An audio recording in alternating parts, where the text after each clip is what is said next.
For today's episode mga parikoy, mayroon naman tayo panibagong i-review na YouTube channel. Walang iba kundi yung YouTube channel ng Aranchado TV. Itong Aranchado TV, mayroon sila mahigit 89,000 subscribers. Road 100,000 subscribers na ang Aranchado TV. So deserve nila magkaroon ng maraming subscribers sa kanilang YouTube channel. So yung mga parikoy, nakakatuwa at nakakalibang panoorin nga ang vlog ng Aranchado TV, lalong-lalo na kapag sila ay nangingisda. Dito sa video ng mga parikoy, i-review natin yung status ng kanilang YouTube channel. Alamin na rin natin kung magkano na nga ba ang kanilang latest estimated YouTube sahod.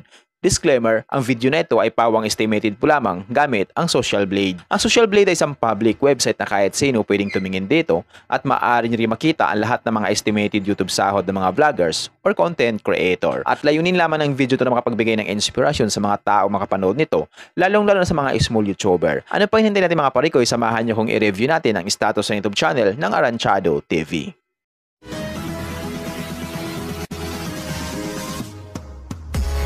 So yun mga parikoy, dito nga tayo ngayon sa official YouTube channel ng Aranchado TV dito sa Social Blade. So itong Aranchado TV, mayroon silang 236 uploads na video. At yung kanilang subscribers ay umabot na sa mahigit 89,000 subscribers. Road 100,000 subscribers na ang Aranchado TV. So kunting kimbot na lang, maabot na nila ang 100,000 subscribers. Total ng kanilang video views na kuha na sila ng 24,902,392. Country, Philippines. Channel type, people. So ginawa yung kanilang YouTube channel no September 16, 2021. Total grade na nakuha sila ng letter B. Social Blade rank ay pang 235,093. Subscriber rank ay pang 2,555.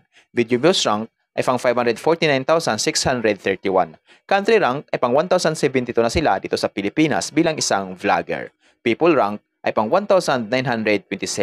For the last 30 days mga parikoy, nakakuha sila ng 4,100 subscribers, tumaas ito ng 4.8% kumpara sa nakalipas na 30 days. At dito naman sa kanilang video views, nakakuha sila mahigit 1.6 million, tumaas din ito ng 3.2% kumpara sa nakalipas na 30 days. Dito naman tayo sa YouTube stats summary ng Aranchado TV. Simula noong August 30 hanggang September 12, 2024, dito natin makikita yung mga dagdag nilang subscribers, video views, at yung kanila naman estimated earnings.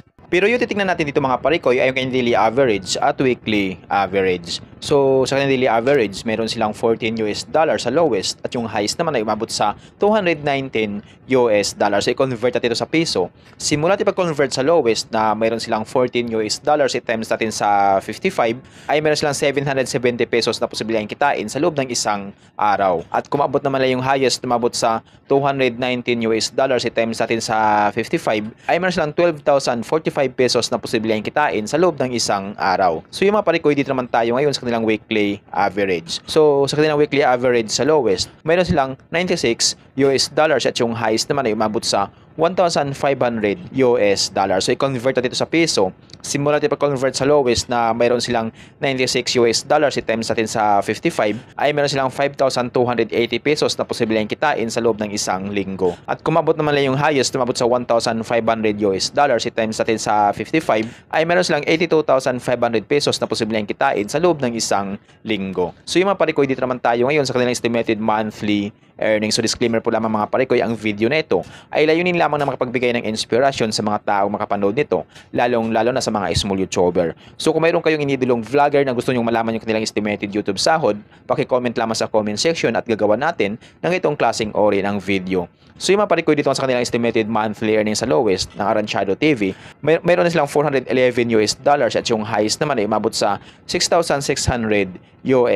So i-convert natin ito sa piso. Simula natin pag-convert sa lowest na mayroon silang $411 i-times natin sa 55 ay mayroon silang 22,605 pesos na posibleng kitain sa loob ng isang buwan. At kumabot naman nila yung highest, umabot sa $6,600 i-times natin sa 55 ay meron silang 363,000 pesos na posibleng kitain sa loob ng isang buwan. So yung mga parikoy, itong highest ng Aranchado TV na umabot sa 363,000 pesos, umabot lamang ito kapag lahat ng mga viewers nila ay hindi nag-i-skip ng ads. So bihira lang yung mga viewers na hindi nag-i-skip ng ads. Kaya dito lang malapit kanilang YouTube sahod sa lowest na mayroon silang $411. Itong $411 nakatumbas ng 22,605 pesos. So maaring doble lang ito or triple. So yan yung posibleng kitain ng Aranchado TV sa kanilang YouTube channel. So yung mga pare ko, hanggang dito lang yung video natin. So kung mayroon kayong inidolong vlogger na gusto nyo malaman yung kanilang estimated YouTube sahod, paki-comment lamang sa comment section at gagawa natin ng ganitong klaseng ori ng video. At kung nagustuhan niyo ang video to mga pare ko, huwag niyo po sana kalimutan mag-like,